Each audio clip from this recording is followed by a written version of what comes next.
I'm really excited, everybody, for tonight. We're going to talk about the Galapagos.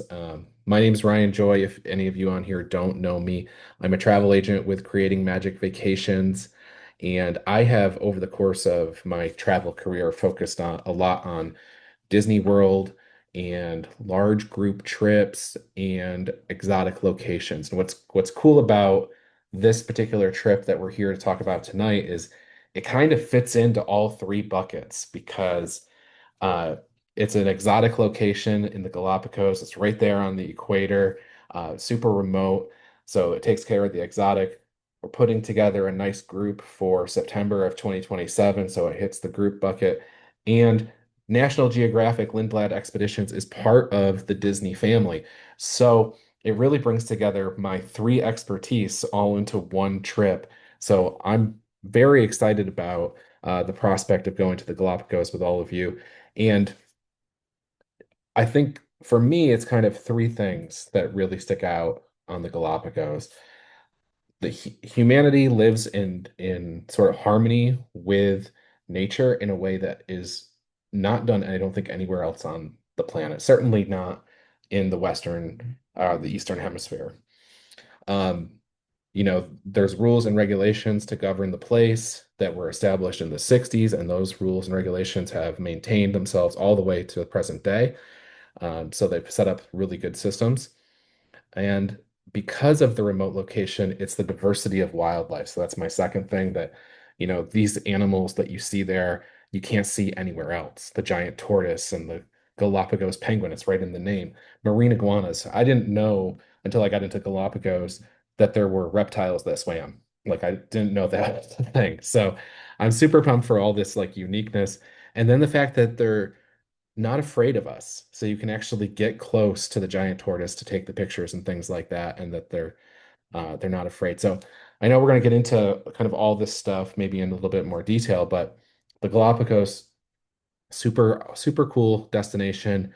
And we have Brent from National Geographic Lindblad Expeditions who's going to talk about the trip that I've put together in more detail so that you have a good idea of what you can expect with National Geographic, what you can expect from the Galapagos, from his perspective, and from the National Geographic perspective. So with that, I'll end my little preamble here, and Brent, you can go ahead and take over.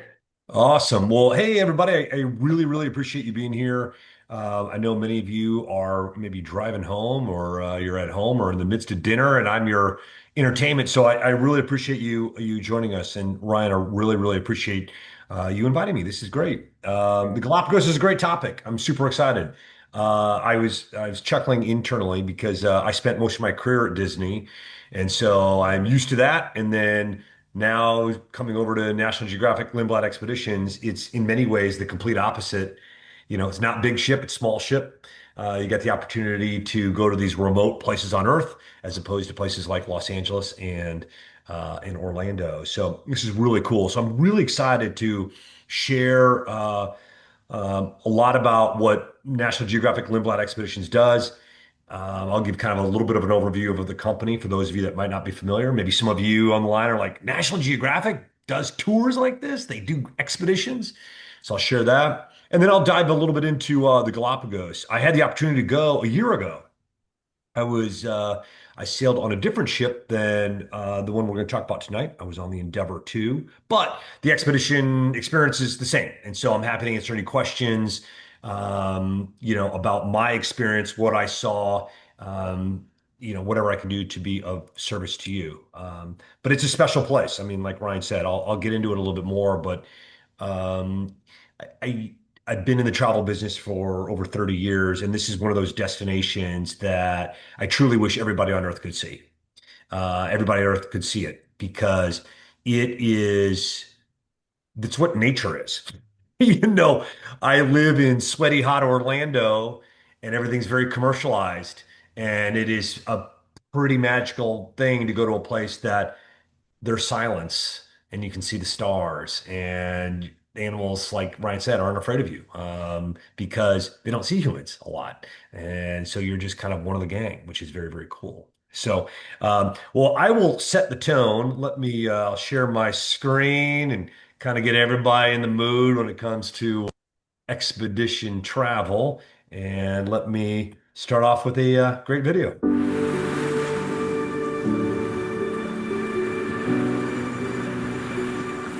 Close your eyes and imagine a place where nature writes the story.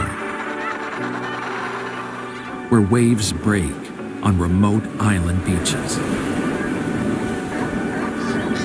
Where wildlife isn't afraid. Where the trees are home to birds you've never seen before. Where whales reach the water's surface and dolphins leap into the air. Imagine yourself face to face with these wonders, with wild, unscripted magic. This isn't a documentary. This is your next great adventure. This is Expedition Cruising with National Geographic Lindblad Expeditions.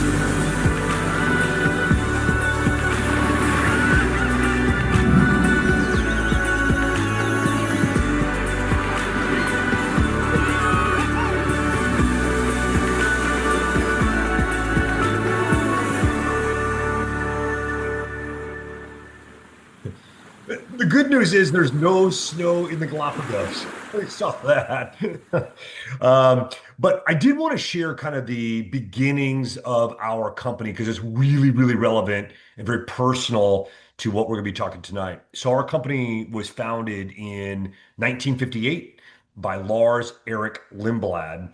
And his whole mission was, hey, I want to create a company where I'm taking people to the most remote places on Earth. So he started off taking people to Antarctica in 1966. So we've been going there for 60 years, going to Antarctica. But the following year, in 1967, he took the first group of tourists ever to the Galapagos. And so what Ryan talked about is, these laws that were put in place. That's because of Lars Erik Lindblad. He created what became the Galapagos National Park. And so he actually, out of his own wallet, paid for the first two park rangers at that park. And that is really extraordinary. And so what he wanted to do is say, hey, I just want to take people to the Galapagos. I want to take people to Antarctica, all these different places on Earth, all these different places that Ryan Joy can talk to you more about. But just to give you an idea, we do have 12 ships that we own and operate, and then we charter another 12 ships. And that enables us to go to all sorts of places on Earth. So everything from Patagonia to Europe to Indonesia. We're going to be doing the South Pacific in 2028, all over the place. Principally, our big destinations are Antarctica, the Galapagos, the Arctic, Baja California, and Alaska. Imagine going to Alaska with only 100 people on your ship, not 5,000, not 3,000, but 100. So really immersive experiences is what we provide. But tonight, we're going to talk about the granddaddy of them all, our favorite, which is the Galapagos. And let's set the tone again.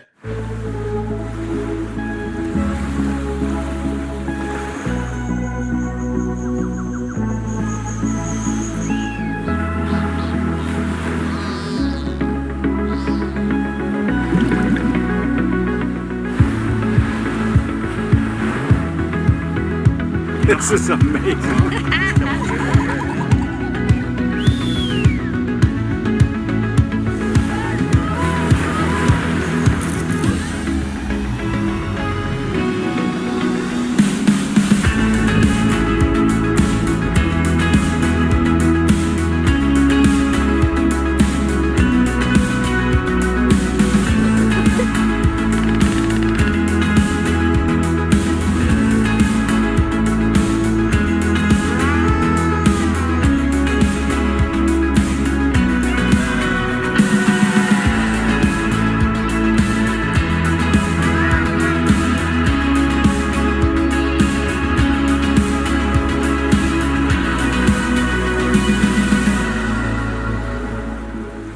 Who's ready? Who's ready? When I went to the Galapagos, well, before I went, I saw this picture. I'm like, oh my God, look at all the sea lions. How incredible. Just, um, just so special. Then I actually go to the Galapagos and I've got to step over those sea lions in order to get into my Zodiac. So they are everywhere. To Ryan's point, I mean, it's just, you're part of the scenery there. They're not scared of you. It's really, really cool. And you will see this, you'll see them go upstairs. It's just amazing. Very, very special. And I think that's something that's really cool about what we do and what you'll see is that we do a lot of exploration as a group. We do a lot of hikes to be able to really get the views of the different places we're going. And you're being led by National Geographic. And one of the things I find really extraordinary is, you're with people that they are highly passionate about showing you the Galapagos, talking to you about the Galapagos. These are people that also have to be Ecuadorian citizens. They have to be, I think, living in the Galapagos for something like 10 years. So this isn't people that, went to Ohio State. This is their first job out of college. These are people that are from Ecuador that had to be vetted and take a special test in order to be tour guides. And so this is a real honor for them to be able to share their experience with you.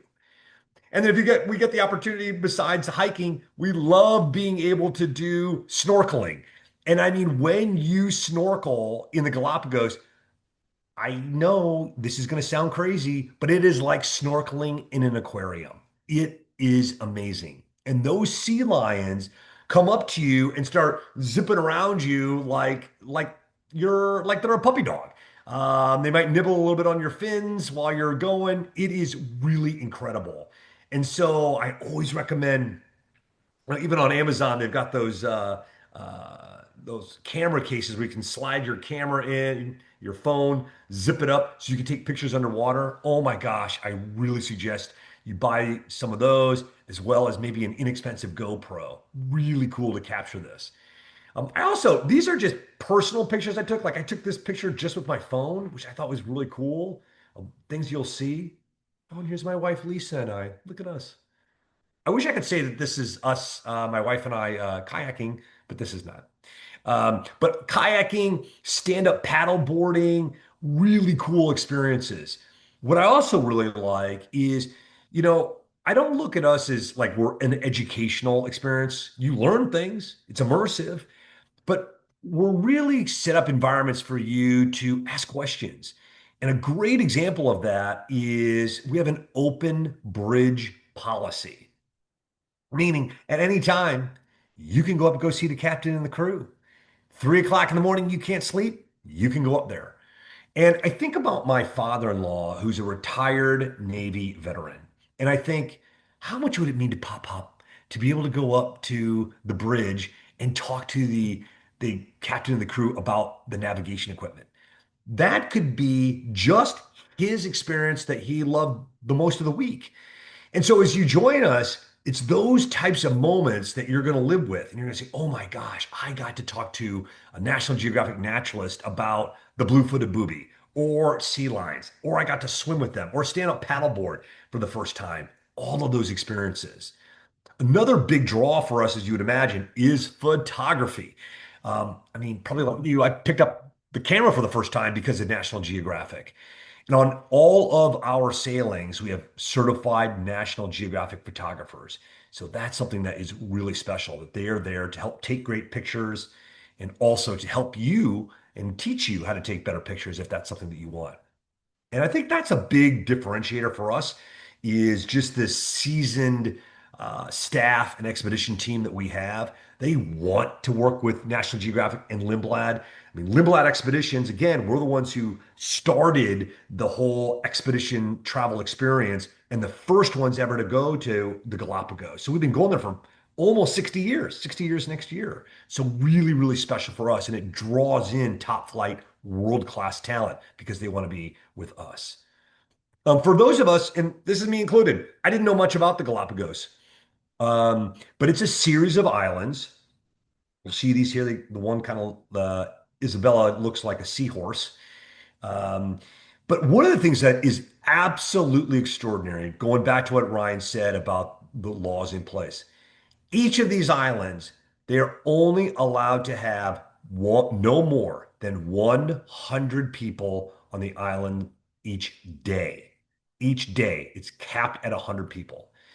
And it's really extraordinary. I mean, I live in Orlando, the home of a lot of hotels and a lot of timeshare. And you go to these islands, there's no hotels, there's no Publix supermarket, there's no trash. It is you and nature. And the way I describe it is just imagine going to Hawaii before there were people. It's just you and nature. I mean, it is really, really cool. And one of the great experiences that we offer is this Galapagos Escape, which is an 8-day expedition where we hit these islands. You get to do an incredible amount of exploration every single day. I will share a couple of things that you might be wondering. You know, some of the misconceptions of expedition travel. And this comes up all the time. And I thought about this myself. You may be wondering, do I need to be fit to do this trip? Um, some people might think of the word expedition, think, oh my gosh, do I have to be a triathlete? No, not at all. If you can walk your dog for 10 minutes or walk up a flight of stairs, you're fine. Because we offer an array of activities and you can choose whichever one's the best for you based on your ability level. So we make it very, very easy. And I'll get into that in just a second. The other thing, too, you might be wondering is, hey, I've heard about these Zodiacs, which are those kind of like these boats that you see there in the background behind the walruses, kind of these like military grade inflatable boats. Like, is that a hard thing to do? It is not at all. This is a good overview video. This woman, okay, we're grabbing her by the arms. Step in. Oh my gosh, there she is. She's in the Zodiac. Yeah, that's it. So what is really cool you'll see there is that, we hold everybody, by their hand. We usually do the military Navy grip. We hold you, lower you into the Zodiac, wait for the person to be seated, and then people slide down. We get the next person. It is very orderly, very organized. And that's because for us, safety is a non-negotiable. Safety is our number one priority. Very simple, like what you'd see at Disney. That is our number one priority. So the Zodiacs is our primary way of uh, transporting guests and moving around because we'll dock and we'll anchor, and then we'll use the Zodiacs to make landings in the Galapagos. The other thing you might be wondering too is how nice is the experience? I think of the word expedition, I think of the word dirty, maybe a rundown ship. But that is not the case with us because you're spending a lot of money to sail with us, and you're going to have expectations that you want a nice experience. You want a great bedroom and common areas and great food, everything you would expect on a world-class vacation, and that's what we provide. And for the National Geographic Gemini, and what Ryan is doing is sailing with us in 2027, September 18th through the 25th. And what is really special is that it's a ship that only has 28 rooms. 28. So get your deposit in because these rooms will sell out and it's only available for 48 guests. Again, a lot of that's limited because of the size of the ship. And we have smaller ships because of the Galapagos and because of what we're able to do in the places we're able to go, given that 100-person per island limit. But look at this. You're going to have fun. Look at these two people. They're having fun on board. But here's just some pictures of some of the rooms. They've got a hot tub on board the Gemini. This might be you pointing to your kids. Look at them. They're standing up paddleboarding. But really, just really well executed. We recently we purchased the Gemini about a year ago, year and a half ago, completely rehabbed it, renamed it, brought it over, rechristened it with us last year as the Gemini. And here's mom and dad still having glasses of wine. Food on board, that's something that comes up too. And this is something I think is really pretty cool is that We source our food locally. So we work with local bakers, local fishermen, local farmers to bring on the freshest food. And then we hire wonderful chefs to prepare that for you. And even if you've got a dietary restriction, no problem. Similar to a high-end hotel, you just let them know what your restrictions are, and our chefs will come out, make sure that we understand what that allergy might be, and certainly be able to provide you incredible meals that live up to your dietary needs. So that is something that we'd love to do. The other thing too that just wanted to share that I thought was kind of interesting. I'm sure many of you have cruised on other cruise lines, probably the big ones, right? And sometimes you always think about, um, I- gosh, they make a lot of food and it looks like they probably waste it. And that's really something we're very, very mindful of. And I'll give you a really cool example of what we do to help mitigate food and food waste is at breakfast, you actually, if you'd like, you sign up for what you like for dinner. We share with you what the menu is going to be that night for dinner. And you simply make a check mark for what you'd want. You can always change your mind, no big deal. But in general, as we know, if you're a vegetarian, you're not going to have the steak. If you don't like fish, you're probably not going to have the seafood. So you've got probably a general idea of what you may want to have for dinner. But just imagine, just that one little check mark helps us save thousands of pounds of wasted food every single year. And it's not obtrusive. Again, you can always change your mind, but at least it gives our chef and our culinary team an idea of, do we need to cook 48 steaks tonight? No, because there's 25 vegetarians on board. Great. It's very helpful for us. The other thing that's really extraordinary is we have family programs. On this sailing, we've got a family program. On all of our sailings in the Galapagos, we offer family travel. The Global Explorers program is trying to help kids get more integrated into the experience in a variety of ways. Plankton toes, to learning how to drive a Zodiac, to solving riddles, to learning from the different naturalists about the geology, the history, the wildlife. It gives them a great opportunity to understand everything about the web of life, and at the same time, they're doing all of that while having fun. Now, I don't know, every kid gets to drive the Zodiac, but I don't know. Look at this kid. I don't trust him. He looks like someone would run me right into a fjord.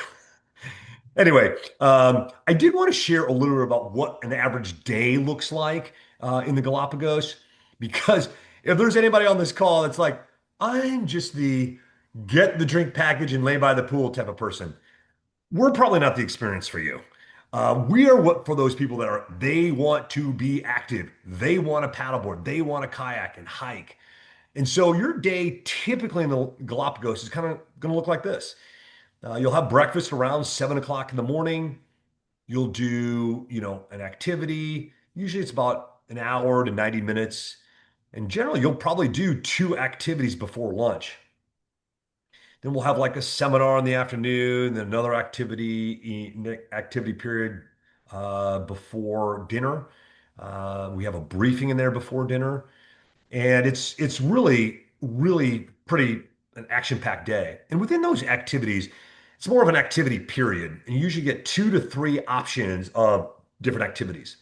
So it might be stand-up paddleboarding, could be kayaking, could be snorkeling, could be a hike. And hiking, I always want to underscore. Again, I live in Orlando. Every single hike in Orlando is flat and hot. And so I'm used to flat hikes. But when you go to a place like the Galapagos, guess what? There are mountains. And so we are very, very clear at our briefing every evening. We bring the entire ship together, all 48 of you. We bring them all together and we are like, hey, let's talk about our day tomorrow. And we go through and talk about each one of the activities. And we give it to you in a piece of paper, we put it up on the big screen, and we walk through them all. So, like I said with hikes, they'll say, okay, in the morning, we're going to have a hard hike. You're going straight up a mountain. If you don't want to do that, that does not sound appealing to you, no problem. Here's the 2 or 3 other activities you can do. And they'll say, hey, in the afternoon, we're going to do an easier hike. And in the evening, we're going to do a sunset stroll. You can walk as fast or as slow as you would like while the sun is setting. And so I really appreciated that. Because I thought about my father-in-law, Pop-Up. I thought about my mom, who's about to turn 80. And I thought that's really comforting. So they can pick the night before what's going to line up with their ability level. And I think that's something that is really special. And so there's always, on all those activity periods, there will always be a Zodiac ride. So for some people, that's really special that you can be on a Zodiac with one of our National Geographic naturalists, being able to go around and take pictures or learn or just be on a boat outside with someone else driving. And so that is great. So you'll always have a Zodiac ride every time you have got an activity period. Right. Also, I'd like to share the amount of money you're spending. Guess what? Cocktails are free.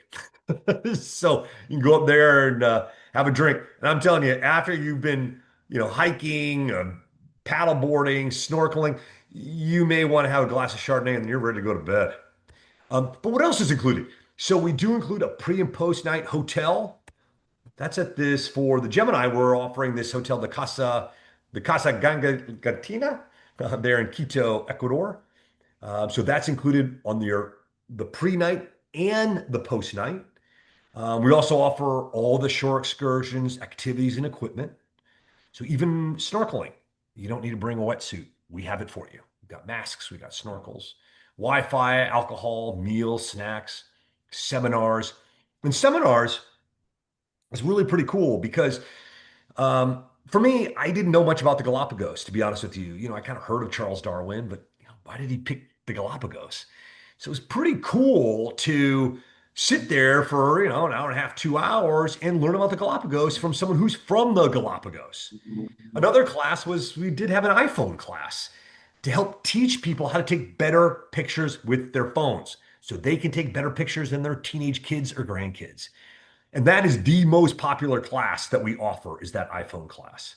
But the seminars, all of this stuff is included. All of this stuff is free. And it really just adds to your experience about what you're going to see. We also are open for solo travelers. About 10% or so of our rooms overall in our fleet is available for solo travelers.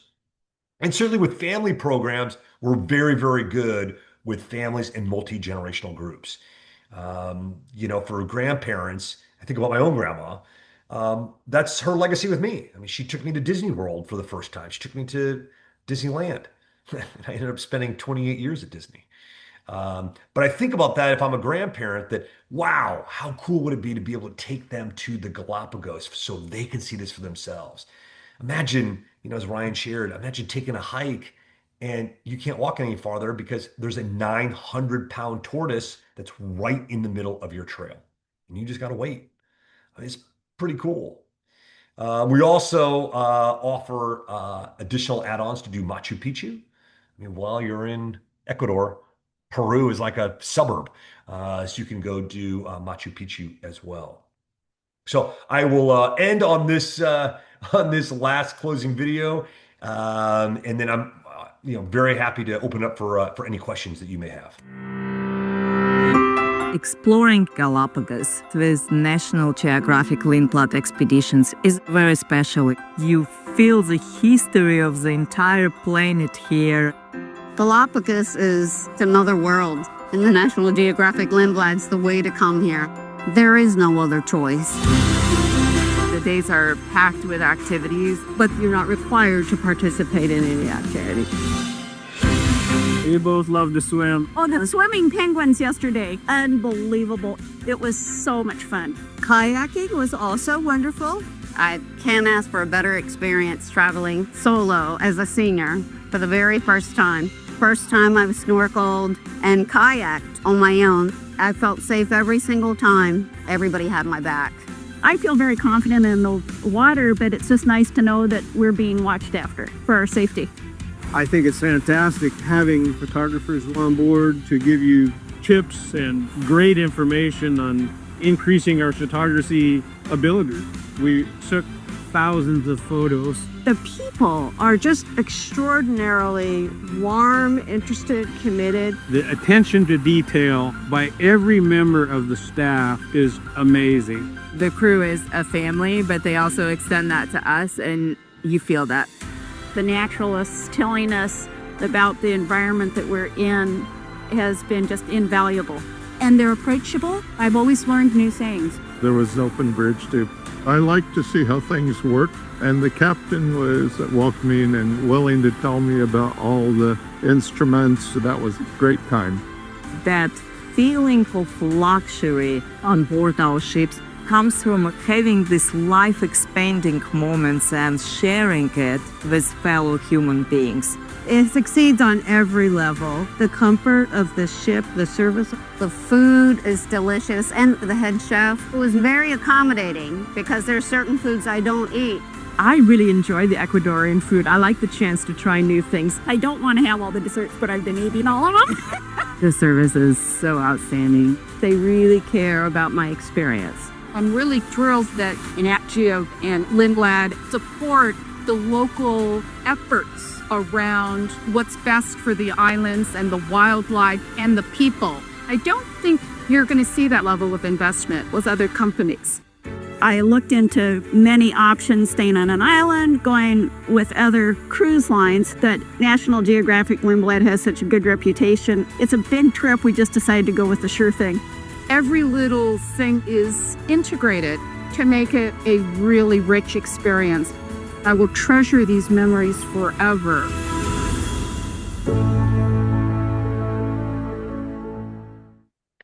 I mean, who's ready? So come join Ryan on the National Geographic Gemini, September 18th to the 25th, next fall, 2027. So listen, I really, really appreciate you taking the time to be here, and I'll open up for any questions you may have. I really, again, appreciate you being here, and I hope you're able to sail with us next September. Yeah, Brent, one thing I have a question while I'm going to bring up the pricing thing that I have. Um, but like you had the day in the life in the Galapagos, and you had like two activities in the morning and one activity in the afternoon. Is it typical that the ship will be in the same spot for that whole day, or does it move for the afternoon activity? Generally it moves. And so that's the thing where, you don't have to, do the activities. You might say, oh my gosh, I'm tapped out. I don't want to do activities today, or I don't want to do the one in the afternoon or the morning. No, always, never a problem. We're not forcing you to do anything. It's your vacation. That's what vacations are for. But what ends up happening is there's a big fear of missing out because the ship may move around and you're like, oh, well, I didn't see this island or this part of the island. This looks pretty cool. So you end up doing a lot of things because you just don't want to miss out. But absolutely, if you want to skip anything, no problem. But most guests are joining us for all the activities. Got it. There's I think there's like some tongue-in-cheek comments in here about the feeding of the animals, but we might as well address it. Like, what is the situation there? Like, what do the naturalists advise on that? Yeah, I do not see anybody feeding any animals. We don't want you near really the animals if you can avoid it. Sometimes like the sea lions will come up to you, but the tortoises they want you to stay further away. That's just something that we do. We want to be as respectful citizens as we can of the wildlife. Okay. I Oh, have someone this. just was it Jan that just asked about footwear? Yes. Yep. That's a great question. I'll be happy to share that. We do at Lindblad, we'll give you a packing list, things that we recommend. Here's a couple things that I was looking to see if I had a pair. What happens with the Zodiacs is there are two type of landings with the Zodiac. Either there is a dry landing where you are stepping off the Zodiac onto like a dock and it's nice and dry, or more likely, like 80% of the time, it is a wet landing. So your foot is going from the Zodiac right into water. And so what was suggested to me and I bought these waterproof shoes from the brand Teva, Teva, Teva. And it's great because you can get them wet and then you can just start your hike. No problem. You don't need to change your shoes. You can change your shoes, but the Teva shoes are fantastic. They're also great shoes like here in Florida when it's rainy and I need to go outside and walk the dog I put those things on and they're quick dry. So that's great. I also recommend maybe a pair of tennis shoes.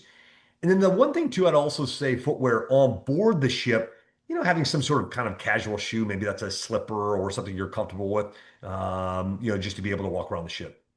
But great question. Yeah, it's, let me share the Crocs, another good one. yeah. Okay, so here is the pricing that we have for our sailing.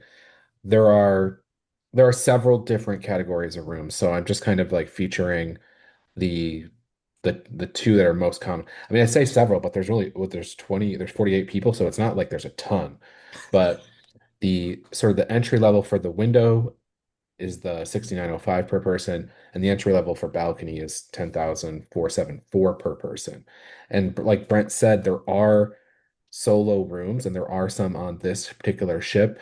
And what I think is really cool about this is that you'll see, like, if you shop around, you're going to find some of the competitors in the market.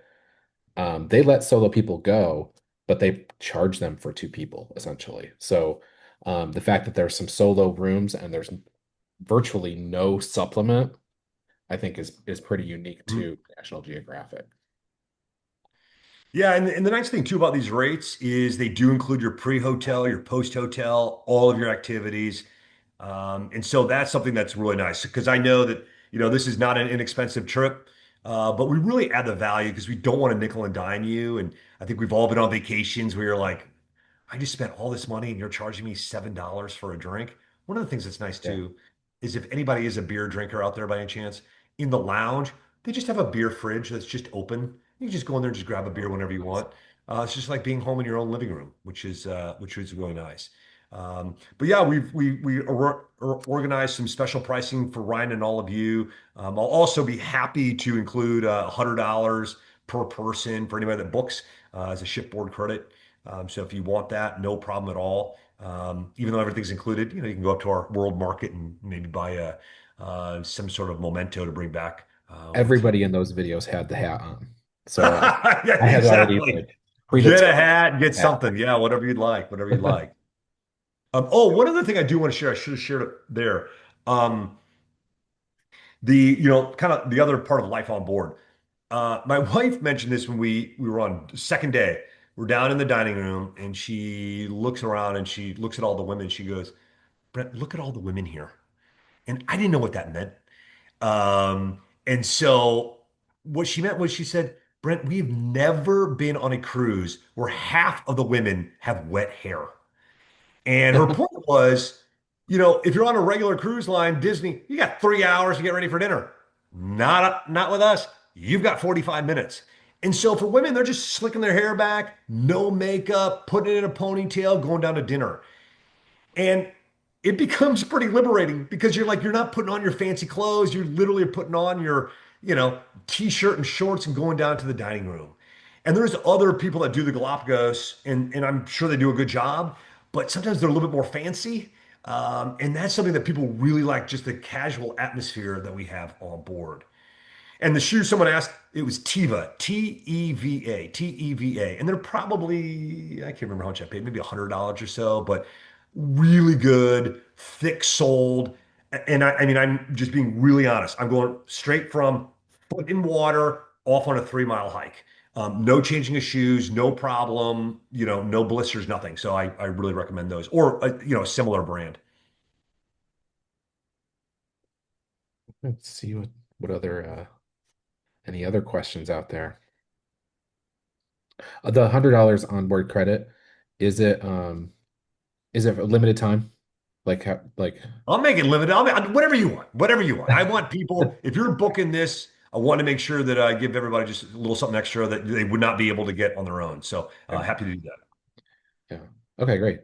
So we have that, and then the prices are discounted Mhm. at least 5% Mhm. from Yes. what's Yes. been offered to the public. So there's Yeah, that. and we've locked in the pricing for Ryan, and so he gets that for a period of time. So we might raise rates on the website, but Ryan has his pricing for a certain amount of time, and so that's really nice too. So that's another value. And then, as I always share about Ryan, is he saves you time. He also, introduces himself to people like me. I, talked to him many times. He works with other suppliers. And what I really appreciate about him is a good guy looking out for you. So if you're not able to join us on this trip, he can come up with other options with us or somebody else. but really, really good guy to be able to trust. Okay, so Kairos asks, how long do we have to decide, and when would we need to put the money down on it? So, um, you didn't ask this, but I'll tell you that the deposit is 15%. Mhm. And maybe I can quickly find the how long we have to decide. Yeah, yeah. No, well, I'll tell you this. I'll give you the salesperson approach. Listen, you literally have 28 rooms. And so you're battling 28 different people to book that sailing. The other thing that's nice, Ryan, and we did not, I should have put a slide in there. Right now until August 18th, we're doing 50% off deposits for those sailings in 2027. So you'd only pay Oh, 7.5%, but you got oh, to that's book it before August 18th. But yeah, the salesperson means like book it as soon as possible, just to make yeah. sure you're guaranteed to get the type of room that you want, because it will be limited, and this sailing we sell out. I was trying to see. Okay, so my rates are good for basically I basically have these rates until November 3rd. But what Brent said is true. I mean, there's only 28 rooms or whatever. Yeah, and Kairos did just pay for Antarctica, so I get it. Nice. Well, thank you for your business. I appreciate it. Thank you. So let's see. Any other questions? Again, I think this is going to be an amazing trip. September 18th through the 25th of 2027. Um, and like Brent mentioned, also, I mean, it was a kind of casual mention, but the fact you could stay a little bit longer in the area and do Machu Picchu, I think is pretty incredible too, because that's like it's another thing that's kind of right on the periphery of everybody's bucket list. So I think that's, a super cool thing that it's right there and you can just extend for a week or whatever and do that too. Mhm. Yeah, someone asked about the underwater camera. That is usually run by our underwater, like one of our naturalists on board. They will take an underwater camera and be able to film and show pictures at the briefing. It's not something that we loan out to our guests. But as I mentioned, what you could do is you could get your own GoPro or get your own. And on Amazon, they're like little camera bags that are like Ziploc. You put your camera in there or your phone in there. That's a nice option for yourself. The GoPros and even those inexpensive ones on Amazon, they're like $50, was fantastic for video, super clear. So a neat option for you if you wanted to bring your own. Another thing that people might be interested in is, 'cause I have an expedition with National Geographic in September that I'm going on, and I was really impressed once I got the confirmation. I got this like portal, and I went to this portal, and it has all the things that we've talked about here. Like there's a packing list, but one of the things that's just kind of fun and cool is that there is a reading list that they give, and it's like there's some things that are like, like pocket guides for like the wildlife that you might see in this destination. But there's also like fiction books and history books. So it's like it covered like a huge gamut of like what you might want to read. So it's just kind of a fun thing that was a surprising delight, I would say. Definitely, definitely, very cool, and it's neat. We'll have a lot of guests that will read up and prepare for these trips, and it really, it's a great way to be able to approach it. Yeah. Have you seen people wear the AI glasses? Like the I Ray? have not, but I'm sure people are using them. Yeah. I do see a lot of people, on the opposite side that do bring their big cameras uh, to take great pictures. But I'm sure people are bringing those meta glasses. That's a great question. Yeah. All Perfect. right. I think that covers us, I think. Yeah. Well, Well, Ryan, well, thank you so much for yeah, inviting me, and we're really, really looking forward to hosting you and everybody next September. yeah, absolutely. All right, thanks everybody. And if you have any questions, I'm going to I think everybody here probably has my contact information, but I'm going to go ahead and throw in the chat so that people can grab it real quick before we leave. But if you want a book or you want ask more questions or whatever, you've got that information. Like I said, I think everybody here has it, but just in case I put it in the chat. So awesome. Thank you very all right, much, thanks, everybody. Have a Ryan. great evening. Thank you. Appreciate it, Ryan. Yep, thanks.